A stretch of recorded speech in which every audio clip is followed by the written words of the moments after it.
welcome back to my channel. It's your girl Marina here, and I am so glad to have you guys back. It feels like it's been such a long time since I sat down to have a one-on-one conversation with you guys, and I've kind of missed it, you know, just me and you, my goons, you know. I'm so excited to have you guys back on this channel, guys. If it's your first time here, my name is Marina. I make videos from Saskatoon, Canada, where I share about life issues and my experiences as a Nigerian immigrant in Canada. If you're yet to subscribe to my channel, please do well to hit the subscribe button and turn on the bell notification so that you know every time I upload a new video. So guys, today is the 10th of May and it is Mother's Day. That person that just rolled their eyes at me to say, Mother's Day again. Stop that. Yes, Mother's Day again. We can celebrate Mother's Day 30 times in the year and there's nothing you are gonna do about it. You have no options. Well, yes, it is Mother's Day in North America, and in the spirit of Mother's Day, I'm just going to be sharing with you guys on something that I know that every mom, well, almost every mom, at some point would have experienced, and it is something that is popularly called the mom guilt. Now, to be sure that this was just not in my head and I was not making anything up, I've heard this term used a number of times. I just wanted to be sure it was an actual word. So I went to the dictionary and checked up the definition of the mom guilt, and it is a real word. It has a definition. Well, the mom guilt can be described as a feeling of guilt, doubt, anxiousness, uncertainty that moms feel when they feel like they're falling short of expectations in certain areas. To bring this to more relatable kind of language, like as a mom, have you ever had to drop a child, a wailing child, at school or at daycare or somewhere where you're dropping your child and you have to go away and the child starts to cry, but you still have to drop them, turn around and walk away? How did that feel? Did you feel like a witch? Because I know I have that feeling of, oh my god, what kind of a mother am I? Am I a bad mom? How can you turn around and walk away from a crying child? That feeling, that can pass for the mom guilt. Or have you ever been invited to your child's school because your child got into unacceptable behavior? They call you from wherever you are, from home if you work from home, or from work if you're a mom who works outside of home, call you to come and say, come and carry your child. Your child was rebellious at school today, and then you have to go to the principal's office to go and talk about the behavior of your child. How did that feel? Did you feel like a failure? Did you feel like an irresponsible mother? Did you question your life choices? Because for me, I've experienced some things that made me feel like, okay, so what am I now useful for in this life? That feeling can be tough. It can be tough for moms. It can be hard. Let's just say the truth. And at one point or the other, every mom would have experienced one form of mom guilt or the other. Or sometimes you just go to the store and shop for yourself. You buy things for yourself and not buy for your children. When you get to me, like, hi, what kind of mother am I? I just shop for myself and didn't think about my children. Or you go out, have fun by yourself all day and start feeling like, hi, my children are alive.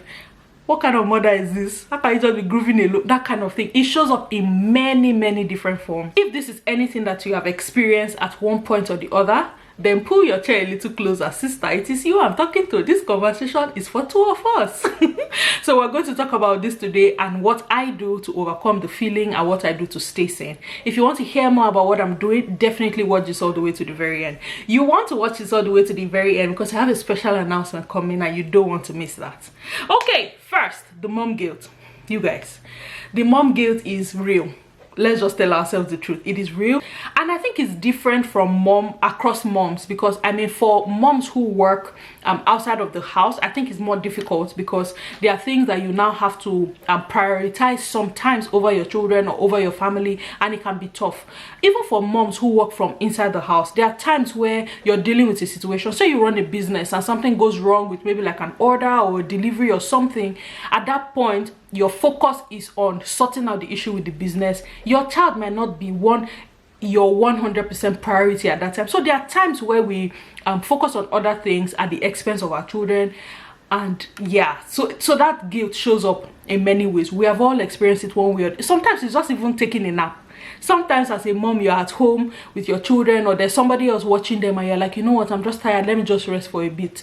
And then you sleep for maybe like an hour and you wake up and you see that something has happened, the child scratched themselves, and you start feeling like, oh, if I didn't sleep, this would not have happened. But at the end of the day, did you really not need to sleep? You were tired, that's why you slept.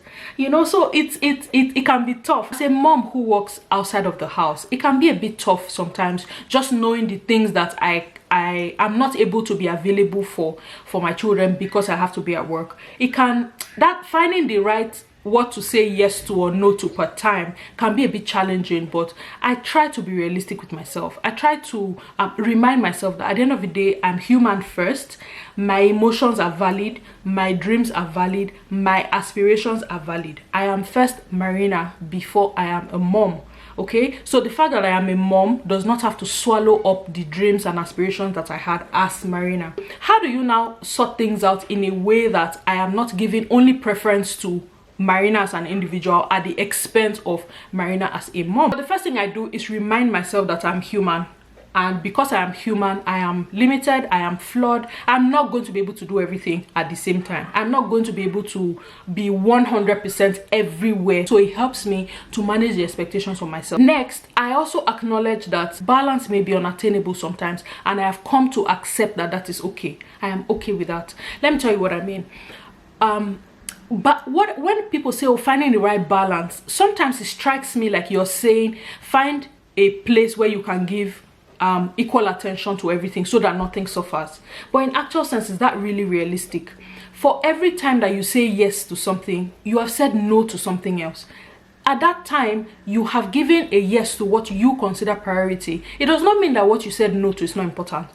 So let me use an example. If I had to stay away from work, or I take some time off work because I wanted to be there for my children, I have said yes to my children because at that time my children take priority over my work. It does not mean that my work is not important. It just means at that time I can afford to prioritize my children over my work. Does that mean there's balance? I consider balance some kind of quest for perfection, and that is not realistic. If you say yes to everything, okay, yeah, you prioritize your children, your family, your work, your everything, chances are you are the one who's suffering. You are probably not prioritizing yourself. So there's something you're saying no to per time, right? And I've come to accept that some days my children will be topmost on my priority list. Some other day they may not, and it's okay. I can live with that. I heard an analogy that somebody gave, and I thought it was very brilliant, and it made a lot of sense to me. I'm going to be sharing that with you. So she's a mom who had done phenomenal in her career, and somebody actually asked her, like, on your way to becoming who you are, what would you say you gave up? How did you make sure that you were giving attention to all the areas of your life that were important as you were rising? And she gave this analogy and said that she considers, especially between career and her family, she considers it like glass and rubber balls. That on particular days, her children were the glass balls that she could not afford to drop. She could afford to drop the plastic ball because a plastic ball can drop and nothing will happen to it. But when a glass ball drops, that's the end. It's shattered. You can never put it back together again. So for her, there were days where her children were the glass balls and work had to be the rubber ball. There were other days where work was the glass ball and her children had to be the plastic ball. They had to take second place at that time. I mean, think about it like this. If I had a presentation to make to the board of directors in my office, for instance, and on that same day, my children's school called me to say, oh, your children are going to be coloring today. Come and watch your children color. Is that, if I don't watch my children color that day, are they going to be damaged for life? Chances are, no, they will not, right? But if I don't go and do that presentation in front of my board of directors, it's going to have a more serious effect. Yes. So at that time, work is going to take priority. Are my children going to be broken or damaged because of that? No. I will have many other opportunities to watch my children color. We color at home. I'm just using that as examples to show you that there will be times where you have to say no to your children and they're not going to die. The feeling is going to be there like, oh my God, I could have been there for my children. Do I really have to be there every time my children are at school coloring? Maybe not. On the other hand, if my child had trouble in school, or it's a three-way teacher conference, they are saying, okay, we want to talk to you about your child's development, and then I'll say I won't show up for that because I have to go to work. Of course I can give up work and show up for my children, right? So it's just knowing what to prioritize per time. And me, I have come to the point where I've accepted that, you know what, there will be days where I'll have to prioritize other things above my children, but there will be other days where my children come first on this list and absolutely nothing's going to change that. It's just accepting that that is the reality of life, especially if you have other things you're doing. Even if you're a stay-at-home mom, you're not doing any other thing, you're just watching children. There are times where you have to prioritize yourself over the children, because at the end of the day, you are the only glass ball that cannot drop. The only glass ball that cannot be dropped is you, the mom. Your children will not be able to drink from an empty cup. You cannot function properly as a parent if you are broken yourself. If you are exhausted, if you're overwhelmed and you break down, those children will take second place. So eventually we will still come to the point where you have to put the right things in the right order of priorities per time. You just need to be realistic with yourself. You just need to be realistic with the expectations and tell yourself the truth. Honestly, so after I heard that analogy, it helped me stop flogging myself a whole lot. It helped me stop beating myself over the things that I cannot change. I work outside of the house. I have a career that I'm growing. I have things, aspirations that I have for my life that will eventually help my children. I want to be able to tell them that you can do, if you set your heart to something, you can do it. I want to be able to tell them that by example, and by doing that, it means that there will be days where I will not be there to watch you color. There will be other days where I will not be there to watch you put your hand in paint and gum it on paper and it's art craft and things like that. I might not be there for all of that, but just knowing that I'm investing into something that will benefit you in the long run. It's for the benefit of the entire family. I don't know if this makes sense. So for me, I have identified what my glass balls are. I am able to now sit down and say, in this time, what is my glass ball? What is my rubber ball? What can wait? What cannot wait? Sometimes it is my children that cannot wait. Some other times it is my children that can wait. I have come to accept that, and that is absolutely okay. As an African woman, that responsibility can be a bit of a burden. It's hard for you to now plan anything that doesn't involve your children because you feel like, my children, everything, my children. Look, at the end of the day, children have two parents. If you cannot do it at that time, sit down and arrange with your spouse to say, okay, what can we manage? Because there have been days where my spouse had to go to school to be there for the children without me. There are other days where something was happening in school. I was the one who went without him, and there were days where both of us could coordinate and both of us went. So it's finding that who can do what per time. I have identified my glass and rubber balls. I think you should do the same too, just to help you manage the expectations on yourself and give priority to yourself. Another thing that I do is ask for help. You see that theory that, oh, a woman is superhuman, she's a mom, she can do this, she has 10,000 hands, she can do plenty things at the same time. You guys, please miss me with that. Anywhere you people see them giving Mother of the Year award, just don't even bother to look for me there because I'm not there. I'm not interested in that award. Let the super women win the award. Me, I have accepted the fact that there are some things I will not be able to do. So I ask for help. Ask for help from my spouse. There are days where we come back from work, I'm like, you know what, babe, today I don't have any energy left. I've fallen asleep on the phone several times, you know, just tired, and accepting to myself that I'm weak. I cannot do everything by myself. I need extra help. I don't have the energy to be a mom right now. There are days like that. I've woken up and say, you know what, today I don't want to get out of bed. Today I don't even want to come out of my room. Everybody just go away, leave me alone, you know. But I find that in those moments where I'm able to step back, I come back recharged. I come back feeling more energetic to do my roles as a mom. I come back feeling more refreshed. If you don't take that step back, you will burn yourself out for nothing. You will burn yourself out, you will break down, and your children will still survive. The children that you want to not kill yourself for, to say, if I don't do this, something's going to go wrong. If you fall sick and you have to be on admission for 2 weeks, your children will eat. Your children will be fine. That's the truth. So ask for help. Step back where you know that, okay, at this time I'm just tired, I need some help. Step back, be able to ask for help. For me, I would say, because I have a spouse who really understands his role as a parent, he knows when to step up as the parent and just be there for me. I know it's not the reality of everybody, but find a way to step back sometimes and take some responsibility off yourself. At the end of the day, ladies, there's something I want all of us to remember. You are you first before you're a mom.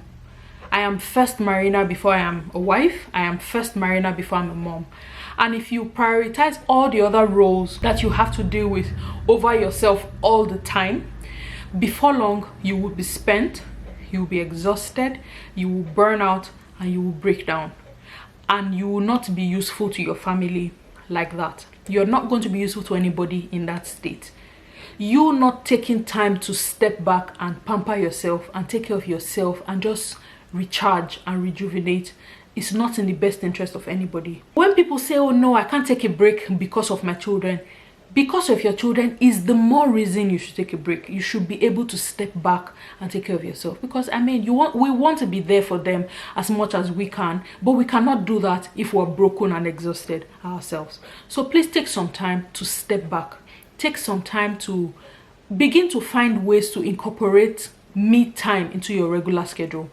find ways to step back by yourself, recharge yourself, so that you can come back and function as a wife, as a mom, and as the many other hats that you wear. On this Mother's Day today, my sisters, I'm wishing you a very happy Mother's Day, and I hope that you're able to take a step back, pat yourself on the back, because you're doing an amazing job.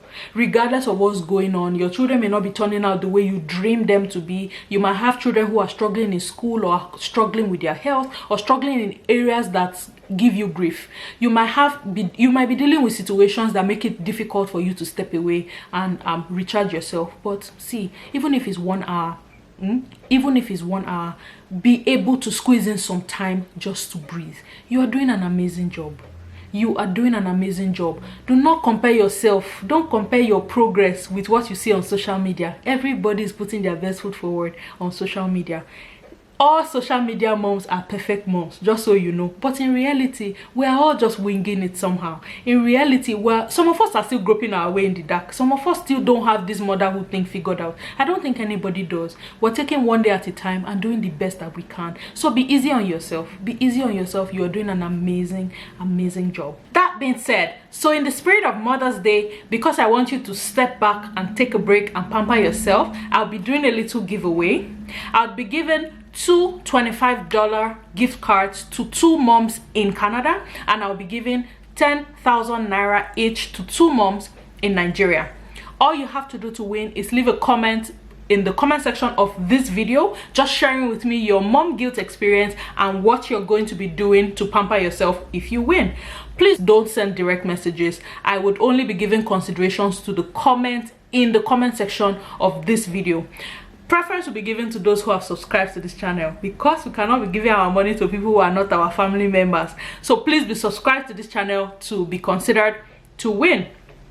I would have this open until end of day on Friday. I'll pick the winners at the end of the day on Friday, and I'll be announcing the winners next week. So do well to leave a comment, do well to hit the subscribe button, turn on the bell notification. I want to wish you guys a very happy Mother's Day, and if you don't remember anything, all the blabbing that I blabbed in this video, if you don't remember anything, I'd like you to remember, my sisters, that you're the last ball that cannot be dropped.